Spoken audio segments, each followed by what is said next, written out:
Aikari aria makuhĩrĩirie demu ya Tayari mwena wa Molo kaunti-inĩ ya Nakuru maraikara na haho thutha wa demu ĩno kuna kuria imacũngĩrĩirie hathara nene.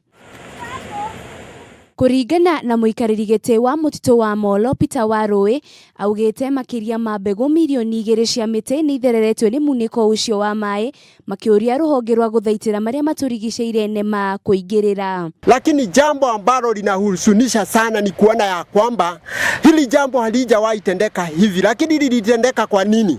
Hili jambo lilitendeka kwa sababu kuna demu iko hapa Tayari, ambapo kuna watu ambao tuwajui walienda wakalima mahala pale, wakatomboa shimo ambalo ni shimo futi 12 kwenda juu na upana wake chini ni kama futi 3, wakabomoa. Lakini tunaona nia yao ilikuwa ya kwamba waweze kubomoa, waweze kujenga maploti na waweze kununua maploti mahala pale. Assessment with the water officers who were with us, we found out that the encroachment on the river is also a basic cause of the flooding.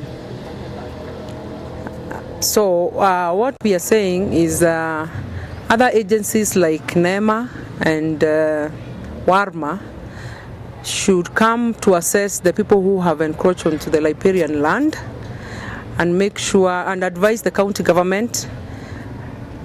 You see, the county government will be in charge of the enforcement when we are well advised by those agencies. Maya mokete oriri family 200 itigĩtwo itarĩ wĩikaro gũkũ ahũri biacara taũni-inĩ ya Moro magĩtara hathara nene kuona kiumia kĩhĩtũku taũni ya Moro ihũrĩte maĩ.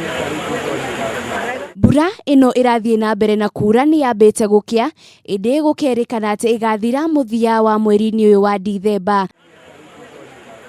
Ngiribotera Kameme TV, rĩtwa rakwa nĩ Wanjirũ wa Foro.